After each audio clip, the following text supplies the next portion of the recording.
Good afternoon. I'm Ken Kirschenbaum. Nice to see you all. Thank you for spending the next maybe hour with us. Today is Dynamark Security Centers presenting in our 2020 webinar series. Trey Alter, who is a at least second generation alarm worker and whatever, is in the alarm industry as a second generation. We know that because he has a clean shirt on, so I know he's not first generation. So second generation wears the clean shirt now. And Dynamark is in Maryland, and they do have a nationwide presence. And I'm going to actually leave it to Trey to let you know everything that they do, because I'm sure he'll do a better job of it than I will. So Trey, I'm getting ready to turn this over to you, and you can take the screen and get going. Yeah. Oh, everybody, you have Trey's going to go for about 20 minutes or so, and then we're going to have questions and hopefully answers. So we need you for the questions, and we need Trey for the answers.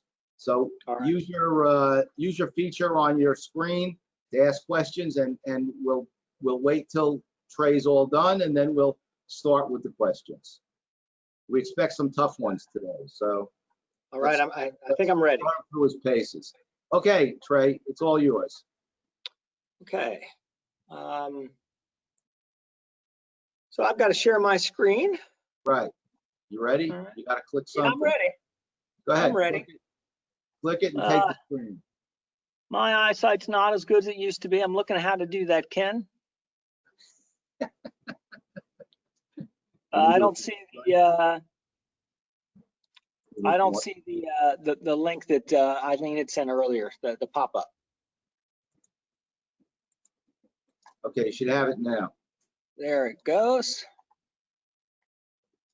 Okay, you got it. Good job. All right, terrific. All right, well, thank you, Ken. Eileen, Jennifer, thank you for having us today. I think it's a wonderful opportunity to have this platform to talk a little bit more about Dynamark monitoring and what we do. But I also want to thank you, not only, I know this is a commercial business interest for you, but you also donate so much of your time to educating us and the industry to make this a better industry. And I personally have benefited from it. I've been reading the emails for probably as long as I can remember. So thank you, and thank all of you for coming out today to share for us what's a pretty exciting day. We're going to share a little bit about Dynamark today, but we're also excited to announce today for the first time a very new product that we are launching called Instant Connect. Before I jump right into that though, I want to talk a little bit about us and our history, what we stand for. Some of you may know us, some of you may work with us, some of you, this may be your first introduction. So Dynamark Monitoring is a third-party monitoring company with a commitment to saving lives and providing technology solutions to help dealers meet the challenges of tomorrow. And I think the key component in there is dealers, independent alarm dealers. Our mission and the way we've achieved that over time has changed, but the core piece of that, really the cornerstone, has been the independent alarm dealer. We're here to support them in any way that they may need so that they can be successful and they can go out there and compete day in, day out. A couple of quick highlights about us. We do run a 5-diamond UL facility here in Hagerstown, Maryland. It's a 24,000 square foot UL facility. We've got a ton of accreditations. We also belong to a lot of the NFPA, ESA, and so many of the others. We're monitoring north of 100,000 accounts here for 600 different dealers. We're not in every state. We're lacking that right customer in a couple of states, but we monitor in 42 states currently. And we've been doing this for a long time, for 45 years, and I think we do it pretty well. We have a fairly extensive set of monitoring capabilities. For the most part, if you can think about monitoring it, we do monitor it, whether it's a chicken house, a government facility, or anything in between. We love a good challenge, and we have a pretty robust menu of services that we offer. Our average response time is 14 seconds. As much as I'd like to beat our chest and say that's fantastic, I think that's just what you have to do now. To be a top tier monitoring facility, you have to really deliver for the dealer and the dealer's customers. And I'm happy to report that we do that. I'd also like to delve in a little bit to how we approach our relationship with you, the customers. And we really like to talk about the four corners of the box and the success box. First, that starts with service. I mean, we've got to really deliver a knockout service. It's got to be world-class. We look not only at what our average response time is, but we look at so many other metrics. What percentage of alarms are under 10 seconds and 30 seconds in a minute? And, we have to be honest with ourselves. Sometimes, we don't always deliver. Where do we have that bad response? What hour of the day? Looking at where you fall down on the job and how you can remediate it so that every single interaction that you have with the dealer's customers is a good one is important. So we look at a tremendous amount of metrics to do that. We also run dealer support from 6 a.m. to midnight, 7 days a week. We know you hit the streets early, you're out there, you're working hard, and you don't always get home by dinner. We've got a dedicated team that's available for you to interface with you 7 days a week. So we're very proud of that, and we think that's it's been a very popular feature here. The second corner of the box for us is technology, and more, we are defining ourselves as somewhat of a technology company. This year, we deployed our first hyper-converged server environment that allows us to create virtual servers in almost unlimited amounts to spin up and spin down new technologies, new receivers, testing new equipment, deploying redundancy, and scaling up and scaling down really quick. So in addition to our traditional server stack for our automation platforms and our phone platforms, we've got this virtual environment that really provides a tremendous amount of flexibility. Of course, we have multiple telecom pathways. We do border gateway protocol routing. We own our own IP addresses, and more, we're doing a lot of our own in-house technology development. So Instant Connect, which we're going to talk about today, and so many of the other things that we do, were developed here to solve a problem. And if you want to solve a problem, sometimes you've got to solve it yourself, and we're doing that each and every day. The third corner for us is value. People like to skirt around price, but we understand the price always matters. We've got to be competitively priced. It's tough out there on the streets. The customers are competitive. We've got to be competitive to you, and we always are. But more important than just a great price, the price that you pay next year has to be even better. We have to be constantly adding value, and I think Instant Connect today is a really good example of how we continue to add value without necessarily coming back to you and asking to get back in your pocket. And lastly, we really don't do long-term agreements here. We talk a lot about making it easy for the dealer to leave. It keeps us honest, makes us get up and work hard for your business each and every day. And largely, we've been rewarded for that. We get up and we work hard, and we've had very few dealers leave us because they were dissatisfied. The final corner for us is tools. We've developed dealer dashboards to help dealers interface with us and also gain more insight into their own businesses. We've developed and deployed an integrated field service and dispatch platform at no cost our dealers can take advantage of. And just this year, we developed a support ticketing system that's coming out of beta and will be deployed by the end of the summer that allows all of our dealers to attach pictures and documents and really track every single interaction, not just with the account, but throughout its life cycle and its changes, so they have a really, really robust audit trail, and they can see when their checklist has been done every day. So this, for us, defines success with the relationship. But there's the one piece that overrides it all, and for us, that's people. And it's the part that I'm really the most proud of. I have a habit every day of coming into work and getting a cup of coffee, and I spend that first cup of coffee just walking around the building, talking to people, the save they had the night before, or just the stories of the extraordinary things they do to go the extra mile here to help make you successful. So we've got really great people, and it's probably the part of the job that makes it the most worthwhile. I think we're all lucky to be in a business that matters, that makes a difference in people's lives, but certainly working with the people each day, it's been very rewarding. We have a number of integration partners. This list is getting bigger all the time. We know integrations matter. We expect this list to grow, and certainly when we have a need, we're always happy to do the legwork to add another integration partner to increase the amount of tools you have available in your offices. But as promised, I'm excited today to talk about Instant Connect, which for us is a brand new technology. We think it's, we've coined it modernizing the alarm handling experience. And in fairness, I think the alarm handling experience needed a bit of modernization. I want to be honest about that. And what it is, it's a new technology that notifies your customers immediately in the event of an alarm via text message. They can click on a link and take an action, and it really is a fundamentally better process, or augments the process, I should say, over the current call tree. Before I jump right into that, though, let's talk about why we did it. And we did it because your customers expect a mobile experience. Some of the statistics that we uncovered throughout this process we've been developing for about 18 months was that customers spend 3 hours a day on their phone. Texting is overwhelmingly the most used app on their mobile phones, and over 90% of text messages are read. And I realized I got a spam text message yesterday, and while I did delete it, I did look at the content of it. I actually clicked on the text and read the content before I deleted it. So the phone has become the portal through which we, all of us, really interact with the world. Customers expect to not only cancel their alarm and pay their mortgage and do so many things right from their phone. And texting has largely supplanted the voice call as the preferred method of communication. And in the monitoring center, we're still, or we have been, making lots and lots and lots of phone calls. And leading to point number 2, they're going unanswered. And in the last 10 years, we've noticed a dramatic shift here.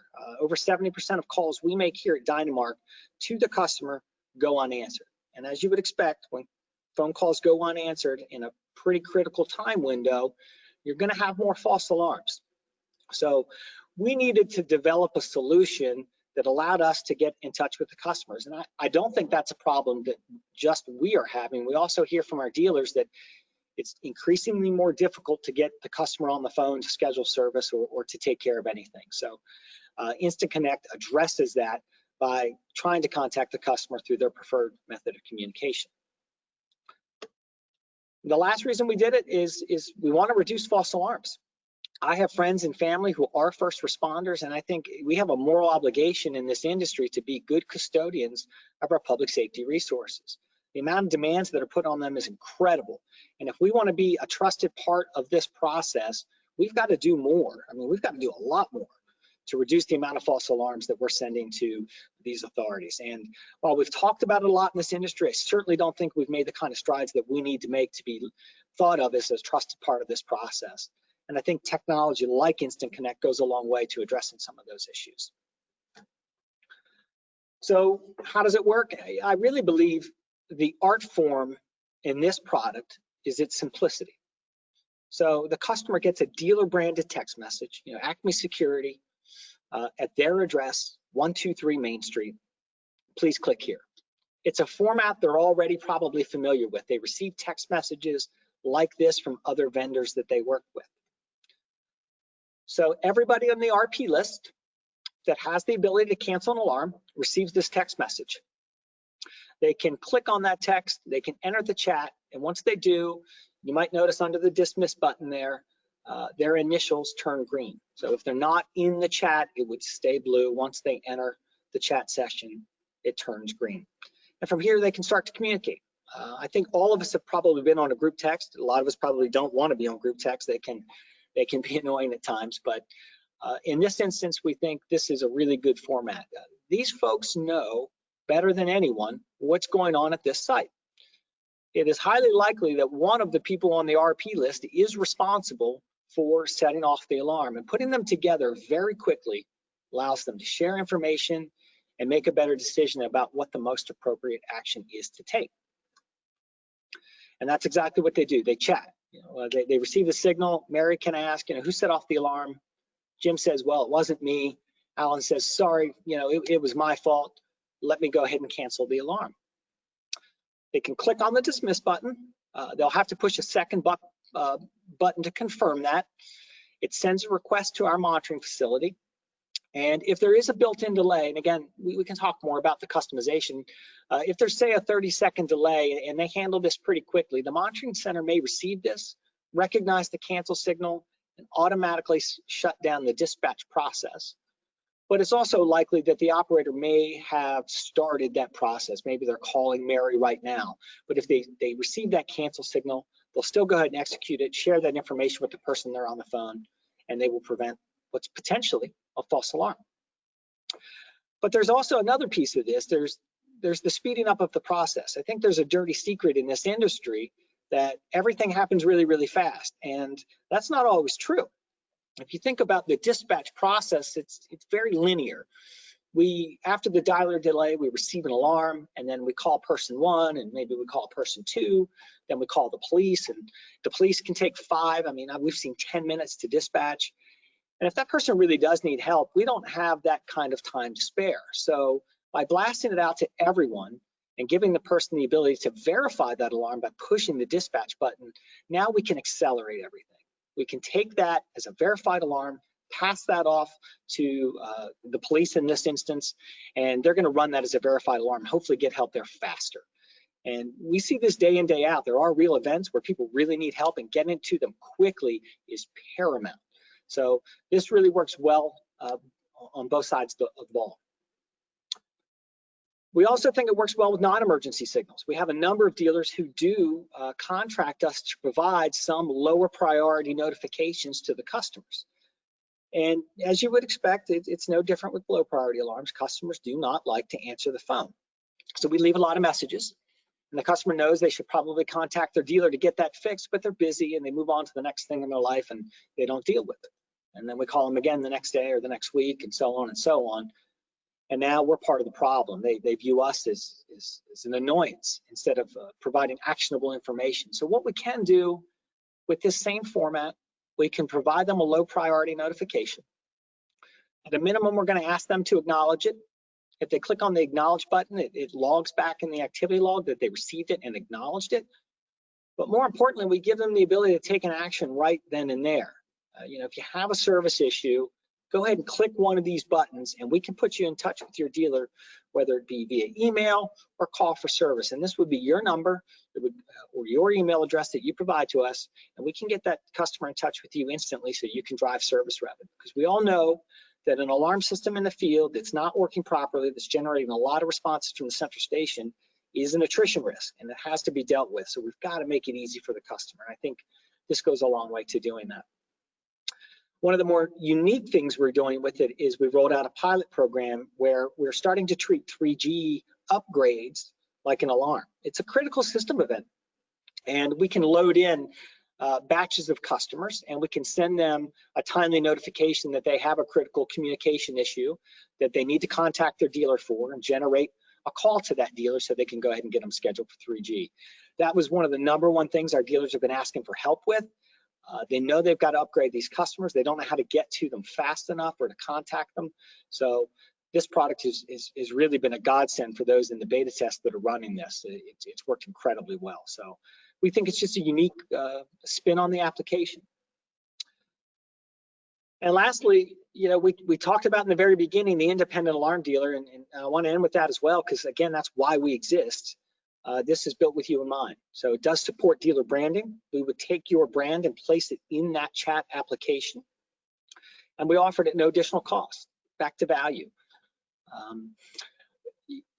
I'll admit, it takes a lot of courage to spend 18 months and a whole lot of money to develop a product that you're not going to generate any revenue off of.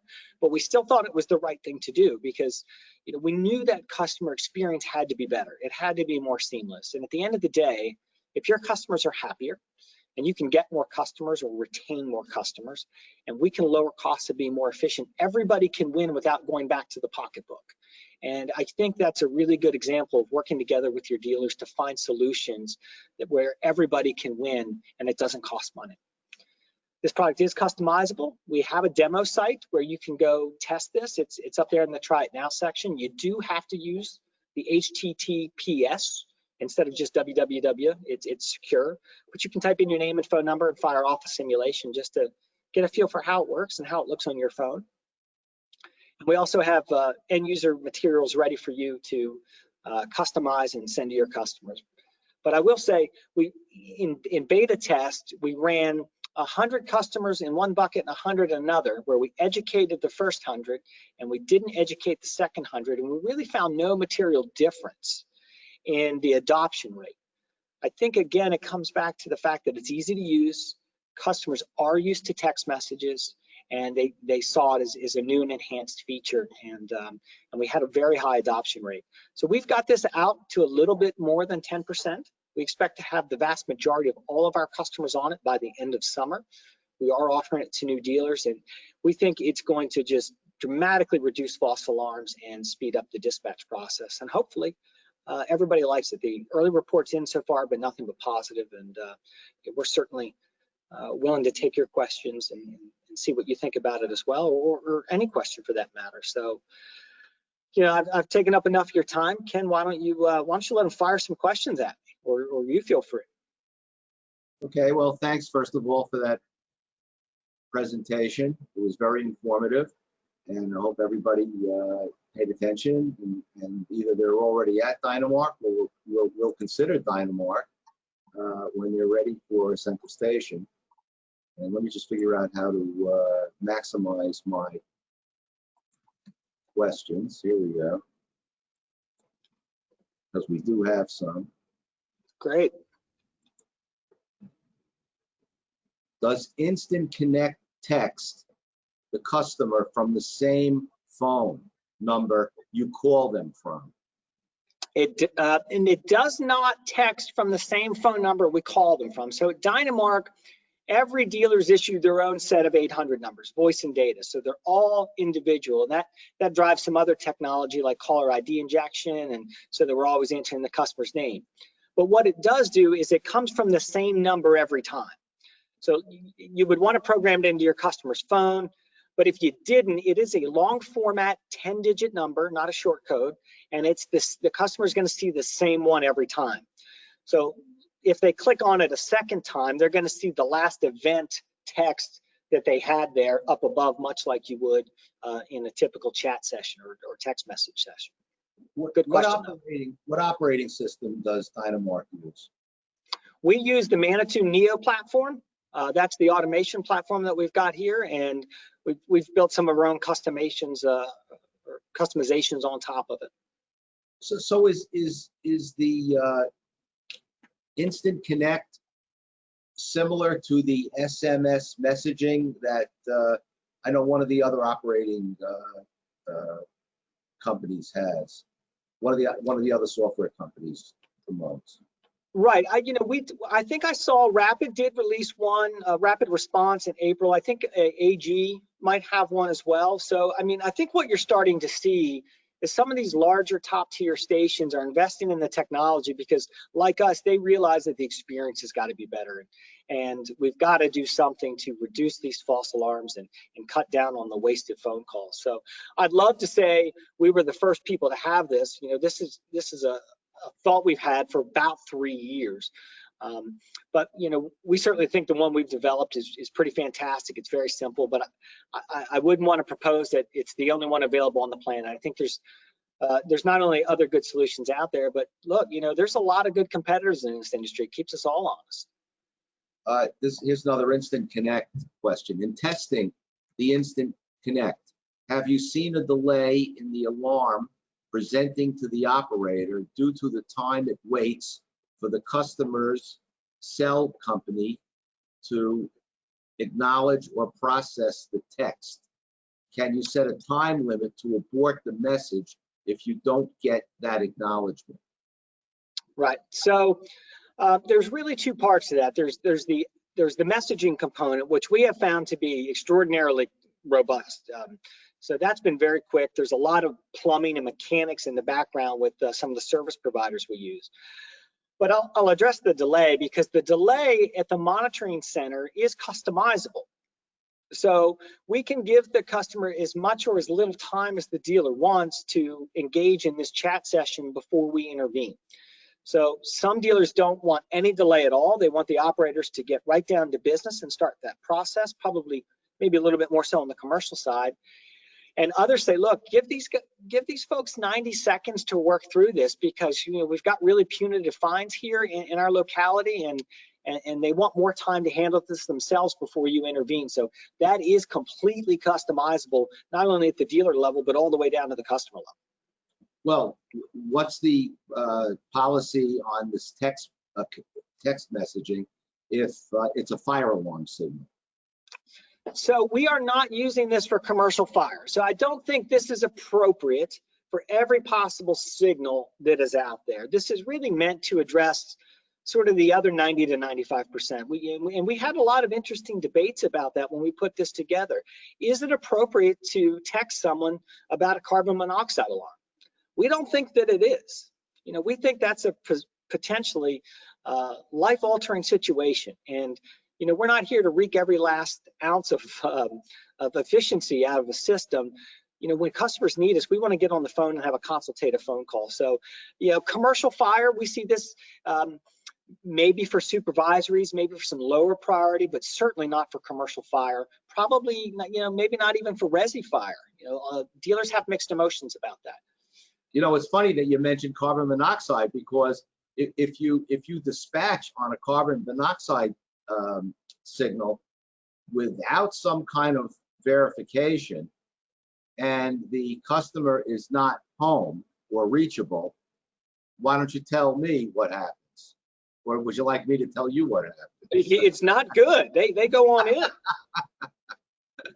You know, I'd like to say we've never gotten anything wrong, but you know, I have one front door on my house. I've had to buy other front doors throughout my career. You know, everybody makes mistakes, and your front doors are. It's not a mistake. Listen, it could go off and nobody's home, and maybe it's a real carbon monoxide signal, or maybe it's a false alarm.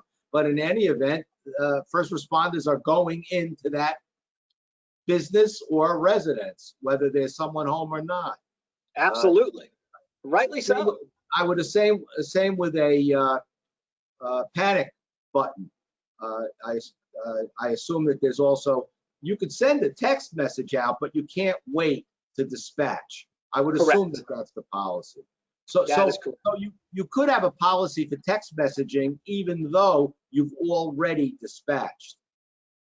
You certainly do. And you know, at its core, you know, everything is sort of a decision tree, and there's a lot of customizations built into it. We have all different kinds of dealers with different ways of doing business.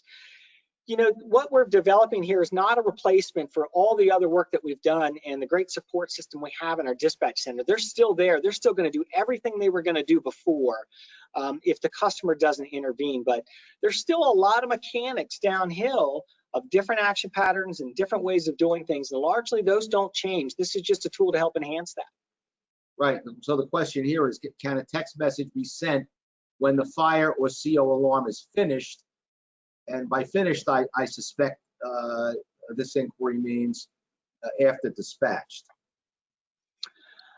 Yes, we could do that in theory. We do not do that right now. I mean, we can send a text message for virtually anything. You know, what we find is, you know, if this was coming from an individual dealer, we'd ask them, what are you trying to achieve? You know, what are some of the scenarios? Is it the right thing to do? I think a text message after dispatch is a good idea. And that's just my free legal advice for you for today. Does Dynamark monitor PERS accounts? We do monitor PERS accounts, yes. PERS, MPERS, two-way voice, you know, any number of derivatives of that. Okay. Do you monitor video? We do monitor video. We do quite a bit of video. That's been a particularly large growth platform for us. We do video guard tours and some customized video solutions, but other than that, we'd say about 75 to 80% of the video we're doing is video verification. And we're doing that through a number of different products. Some of them are custom solutions. Some of them are off the rack. I mean, we do a lot of video verification through alarm.com. We're integrated with them so that the customer can forward those video signals right into our monitoring center as well when we receive an alarm. And those video signals would be clips or live stream or both? So it really depends on the provider. In most cases, what we're going to get is a clip with a pre-roll and a post-roll. But in a lot of instances, once that window's opened up, so to speak, we're also able to look live at the cameras and see what's going on. Okay. Are you doing any video doorman and tour video escort through a building? Have you had any of those? You know, we did. We had a whole HUD housing complex at one point, and the problem that we had with it is it was so remarkably effective that when we got rid of the crime, they canceled the service, and then the crime comes back and they want to bring it back. So we have done it in the past. We're not doing any right now. It's pretty simple to do though. All right. Of course, I would assume I know you're not New York City Fire approved, which is fine. You're not in New Nope. York City. So there's only a handful of companies that are, and it's not unnecessary.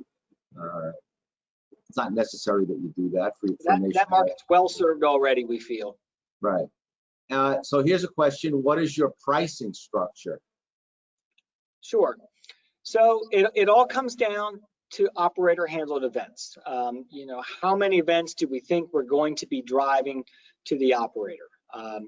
I would say, the general range has been 250 to, the high fours, with the average person paying somewhere in the threes. If we have a customer that's sending a lot of signals, we try to sit down with them and say, look, there's opportunities here to lower your cost by changing the way we do things. And a lot of our dealers have been pretty receptive to that. So our pricing has been extraordinarily competitive when we're shopped. Okay. Do you think that further development of automated response technology will increase the amount of self-monitoring of alarm systems and reduce the need for traditional operated, staffed, third-party monitoring centers? I don't think so. And I'll tell you, because you're really talking about two very different things. You're talking about a little nugget of information, and you're talking about a true life safety device. So when I was in my 20s, I probably didn't care about an alarm system as much as I do now. I have a wife and 2 children, and I care about their safety far more than I care about my own. And I'm willing to pay for that. So knowing that someone is breaking into my house when my family is there and I'm away on a trip is not the same thing as knowing someone's always looking out for me and they're going to dispatch help when we're needed. When people are in a time of crisis, what they want is help from another person. And a computer will never be able to replace that. It can replace a lot of the busy work and can make the process easier. But at the end of the day, it's still about human beings. And we talk a lot in this industry about the products, but this is a service business. It's always been a service business, and it always will be a service business. The truly great operators, they provide products, but they deliver really outstanding service, and people are willing to pay for that. I think that you can divide the customer base. Well, there's more than 2 categories, because there's a whole bunch of customers there's a whole bunch of people out there that don't have any form of alarm at all. But if we just talk about alarm company customers, I guess there really are 2 at the moment. One is the traditional system, which has traditional monitoring, and the other is the DIY customer that is trying to have all monitoring, self-monitoring, and no professional monitoring. I think that what we see is that, and I could be wrong, but we think that the DIY customer is really not the traditional alarm customer. There's someone who can't afford to be a traditional alarm customer, or doesn't think they need to be a traditional alarm customer, yet want some of the, well, bells and whistles to some extent, or comfort that the DIY systems can offer. And it is great technology that we now see in terms of DIY systems certainly has video. I'm going to guess and say they also have audio. Would you know that? I would think they also have audio, the DIY system, but I know they have video. So I tend to agree with you. I mean, that supports what we've seen. We think as an industry, we have not done a good job at serving everybody that wanted security. We've been really good with homeowners who were credit worthy and who had some money, and we've served that market well. And I think we've really saturated it to some degree. So when you see Ring coming in and grabbing the lower end of the market, SimpliSafe coming in, maybe getting that next rung up, these are maybe potential customers for us. I mean, the smart home is not easy to deploy. So as the complexity of these systems grows a little bit, I think the professional alarm installer really does have a place. And the analogy I always use is everybody knows how to cut their grass, but not everybody cuts their own grass. Why is that? It's certainly cheaper to do so. Here's a question. Do you know when the 3G sunset dates are? Early 2022 and late 2022. I think it depends on the provider. I think Verizon's toward the end of 2022, and some of the others, AT&T, a little bit earlier in 2022. But if you're deactivating the 3G account now, you can't bring it back online. So that's certainly something else to consider. I see Lee Jones is in the audience, and Lee, if you want to be unmuted, let me know. I will unmute you if Trey's okay with that. And Sure. Lee raised an interesting issue which I wrote about, and that is, I expanded on it actually. Lee's issue has been false alarm fines, now directed at the alarm companies. I suppose they would be directed at central stations who are making the call into the police departments. And as you may know, if you read my article the other day, Sandy Springs in Georgia does have an ordinance that fines the alarm company. I'm not sure if it's the central station or the dealer, or maybe both. I have no idea. But they're not fining the customer, which is okay if you have a Kirschenbaum contract, because we pass that fine on to the subscriber ultimately.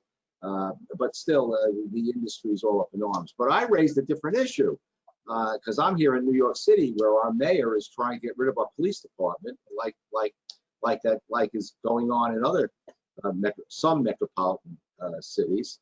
And what happens when you call the police and they don't answer? Central stations, I think, are going to be could possibly be faced with either not bothering to dispatch or having to create guard service, which of course we have, but it's not that popular guard service, really.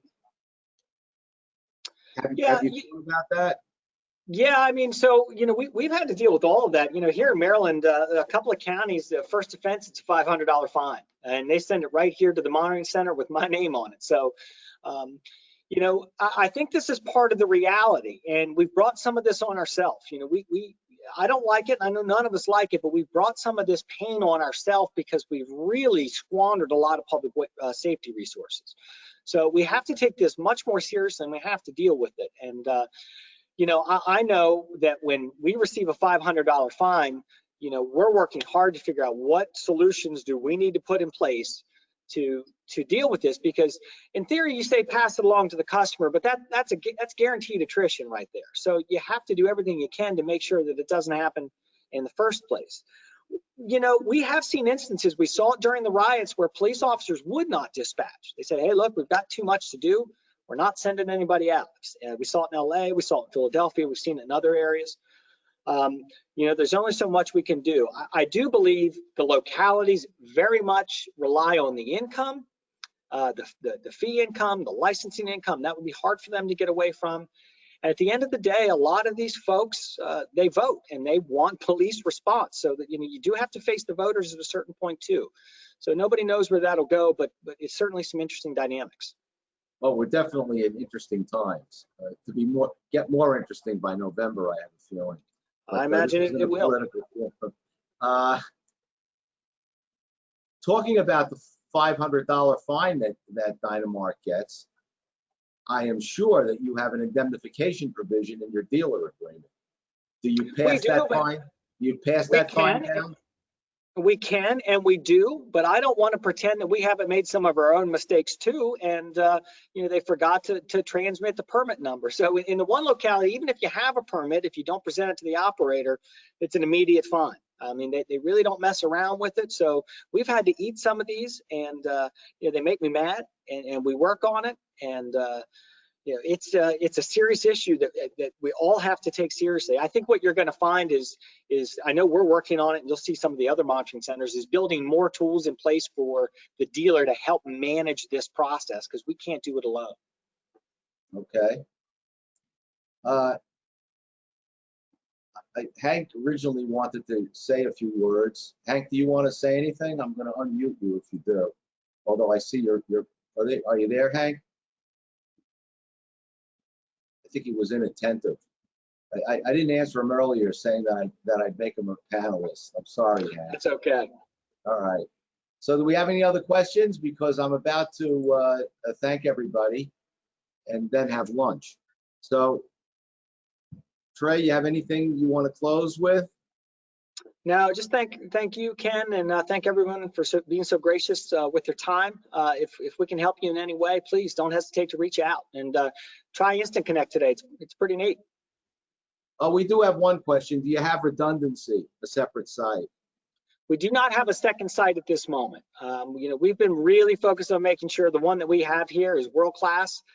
We are expecting to have a second site in the very near future, but right now it's just this one facility here in Maryland.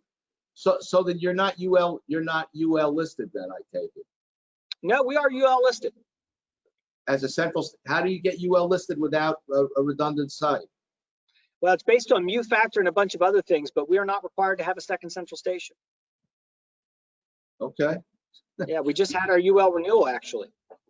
So you issue UL certificates? I believe we do issue UL certificates. I'm not sure we have a lot of dealers that are doing UL fire. I think maybe our dealers issue them. Well, UL would be issued for commercial accounts, burglar accounts actually. UL certificates. Here, we are UL 827 listed. Okay, yeah. Do they issue UL Berg? That's the questions coming in. Some of the tough questions are coming in now. Yeah, I don't think we have any dealers issuing UL Berg, no. Okay, and how many accounts do you monitor? Over 100,000. Over 100,000 accounts. Okay. Let me ask you. This is an important question. Actually, this is the first time I'm asking it in any of the webinars. And it's really more than just curiosity. Do you know who your E&O carrier is? I don't. I know who our insurance agent that handles all of our insurance are because he's a ski buddy of mine. I can't remember the name of the company that actually is the carrier. All right, I don't want to put you on the spot. Yeah, our CFO would know that cold though. He's an insurance guy. Okay. Well, one of the points I was going to make is it might be a good idea for dealers to consider using the same E&O carrier as the central station does. And the reason for that is so you don't get into a contest in the event of a claim, because every dealer is required to indemnify the central station. And I'm sure that's true with Dynamark as it's true with every other central station that's out there. So dealers do need to be mindful of that. Not so much concerned, but mindful of it. Okay. That's a good point. You're right. Here's another issue that's really hot off the press, and then I'm gonna let you go. There's a ruling coming down. It's an interim rule at the moment from the Department of Defense that they can't use any alarm dealer that takes money from the U.S. government. They can't use prohibited product. I know that some of the product, is it Hike is one of the products? Yeah. Yeah, and I think there's others, primarily some of these products coming out of China, I believe. And so the issue that's been asked of me, which I have not responded to yet, is dealers don't understand whether that prohibition applies to a government agency saying, look, you can't use any prohibited products on our job. That's one issue, which I'm sure that's what this means, by the way. Yeah.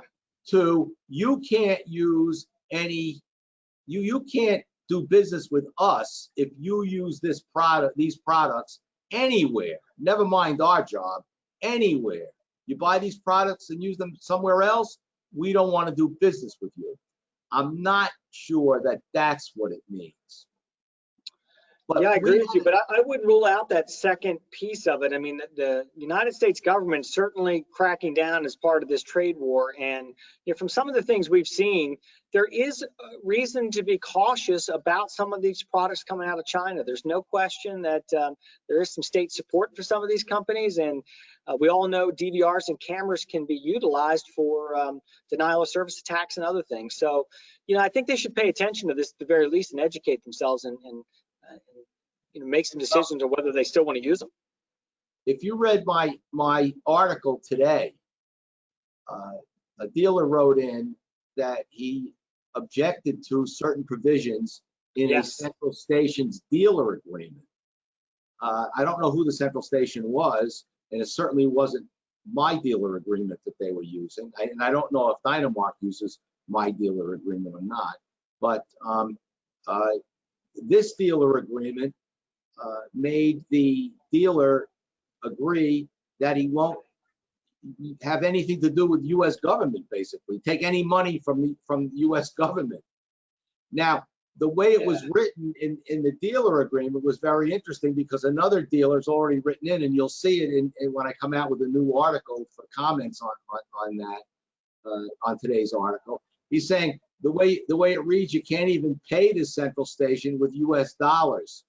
Which would actually be illegal in the United States. So yes, we can extend these arguments to some ridiculous end, I'm sure, but I don't know that that's what's intended by them. But clearly, that was a good article today, and I think you're absolutely right. I mean, the contract should never get in the way of doing business. It is there to protect each other, and if it's written as a scorched earth one side, then you got to be really asking yourself who you're doing business with. Actually, let me go there because we have, I'll take up another 60 seconds. Do you require your dealers to use contracts? We do require them. We do require them to have an agreement with their customer that has certain provisions. They keep a stand. We have a form of that on file. We do not make them provide us each and every contract they sign with the customer. Okay. And you require them to have insurance, I assume. Yeah, absolutely. Okay, well, those are two good practices that you have over at Dynamark. So you should be refining them. Okay, do we have any? Oh, if here's a question, and it's actually a question. It's not one that I'm coming up with. If a dealer is using a Kirschenbaum contract, will you require them to then use a Dynamark monitoring contract? No, so a dealer never has to use our agreement. And the Kirschenbaum contract is the gold standard. So if you have a Kirschenbaum contract, that's what you're going to use. Okay, thank you. I think that's a great way to end this webinar right now. Okay, anybody has any further questions about Dynamark, please get in touch with Trey. His information is right there, I guess. That's his phone number. You can reach him at. I didn't take back the screen, so his screen is still there. And I want to thank everybody for joining us. And Trey, thank you so much for your informative webinar, and hope to see you soon, and hope to see everybody else soon. Actually, maybe tomorrow. I think we have another webinar. So thank you, and I'm going to close it out. Bye-bye, everybody. Bye.